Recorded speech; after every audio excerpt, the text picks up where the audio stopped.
The human voice. It's the instrument we all play. It's the most powerful sound in the world, probably. It's the only one that can start a war or say, I love you. And yet many people have the experience that when they speak, people don't listen to them. Why is that? How can we speak powerfully to make change in the world?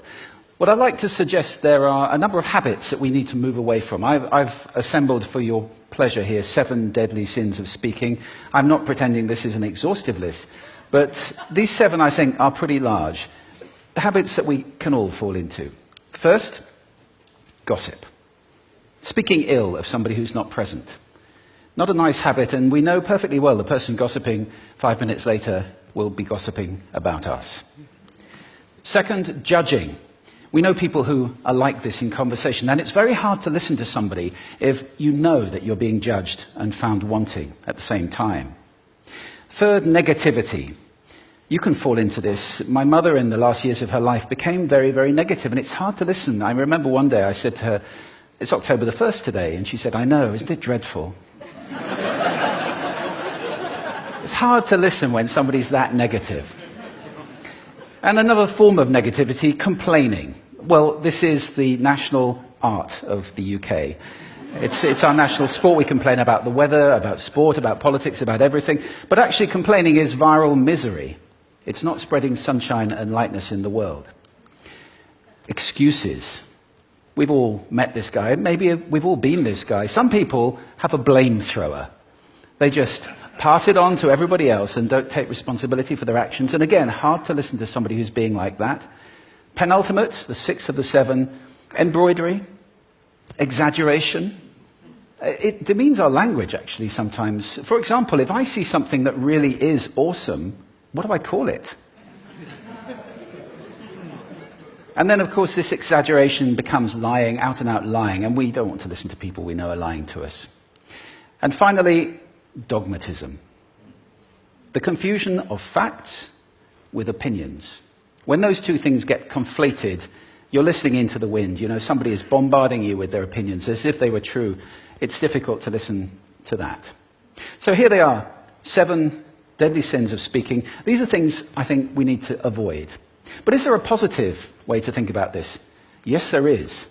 I'd like to suggest that there are 4 really powerful cornerstones, foundations, that we can stand on if we want our speech to be powerful and to make change in the world. Fortunately, these things spell a word. The word is hail, and it has a great definition as well. I'm not talking about the stuff that falls from the sky and hits you on the head. I'm talking about this definition, to greet or acclaim enthusiastically, which is, I think, how our words will be received if we stand on these 4 things. So what do they stand for? See if you can guess. The H, honesty, of course. Being true in what you say, being straight and clear. The A is authenticity, just being yourself. A friend of mine described it as standing in your own truth, which I think is a lovely way to put it. The I is integrity, being your word, actually doing what you say, and being somebody people can trust. And the L is love. I don't mean romantic love, but I do mean wishing people well. For 2 reasons. First of all, I think absolute honesty may not be what we want. I mean, my goodness, you look ugly this morning. Perhaps that's not necessary. Tempered with love, of course, honesty is a great thing. But also, if you're really wishing somebody well, it's very hard to judge them at the same time. I'm not even sure you can do those 2 things simultaneously. So, hail. Also, now that's what you say, and it's like the old song, it is what you say, it's also the way that you say it. You have an amazing toolbox. This instrument is incredible, and yet this is a toolbox that very few people have ever opened. I'd like to have a little rummage in there with you now, and just pull a few tools out that you might like to take away and play with, which will increase the power of your speaking. Register, for example. Now, falsetto register may not be very useful most of the time, but there's a register in between. I'm not going to get very technical about this for any of you who are voice coaches. You can locate your voice, however. So if I talk up here in my nose, you can hear the difference. If I go down here in my throat, which is where most of us speak from most of the time. But if you want weight, you need to go down here to the chest. You hear the difference? We vote for politicians with lower voices. It's true. Because we associate depth with power and with authority. That's register. And we have timbre. It's the way your voice feels. Again, the research shows that we prefer voices which are rich, smooth, warm, like hot chocolate. Well, if that's not you, that's not the end of the world, because you can train. Go get a voice coach. And there are amazing things you can do with breathing, with posture, and with exercises to improve the timbre of your voice. Then prosody. I love prosody. This is the sing-song, the meta-language that we use in order to impart meaning. It's route one for meaning in conversation. People who speak all on one note are really quite hard to listen to if they don't have any prosody at all. That's where the word monotonic comes from, or monotonous, monotone. Also, we have repetitive prosody now coming in, where every sentence ends as if it were a question, when it's actually not a question, it's a statement. And if you repeat that one over and over, it's actually restricting your ability to communicate through prosody, which I think is a shame. So let's try and break that habit. Pace. I can get very, very excited by saying something really, really quickly, or I can slow right down to emphasize. And at the end of that, of course, is our old friend, silence. There's nothing wrong with a bit of silence in a talk, is there? We don't have to fill it with ums and ahs. It can be very powerful. Of course, pitch often goes along with pace to indicate arousal, but you can do it just with pitch. Where did you leave my keys? Where did you leave my keys? It's a slightly different meaning in those two deliveries. And finally, volume. I can get really excited by using volume, sorry about that if I startled anybody, or I can have you really pay attention by getting very quiet. Some people broadcast the whole time. Try not to do that. That's called sodcasting. Imposing your sound on people around you carelessly and inconsiderately. Not nice.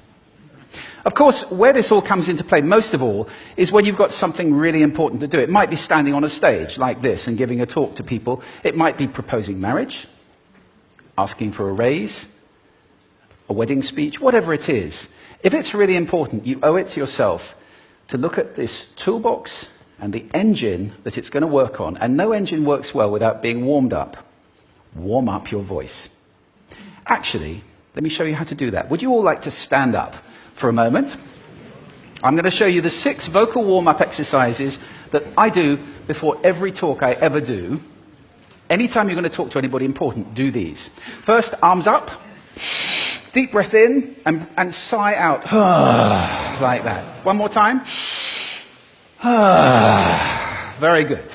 Now we're going to warm up our lips, and we're going to go bop, bop, bop, bop, bop, bop, bop, bop. Very good. And now, just like when you were a kid. Now your lips should be coming alive. We're going to do the tongue next with exaggerated la, la, la, la, la, la, la, la, la. Beautiful. You're getting really good at this. And then roll an R. That's like champagne for the tongue. Finally, and if I can only do one, the pros call this the siren. It's really good. It starts with we and goes to or. The we is high, the or is low. So you go wee, or, wee. Fantastic. Give yourselves a round of applause. Take a seat. Thank you.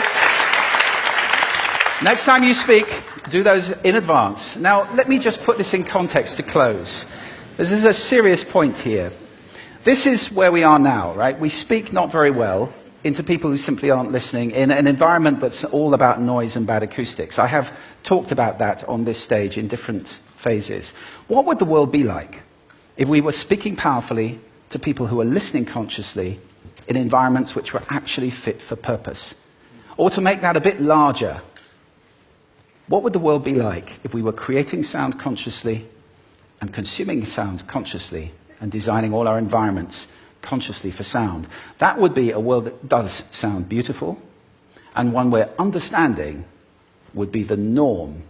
And that is an idea worth spreading. Thank you. Thank you.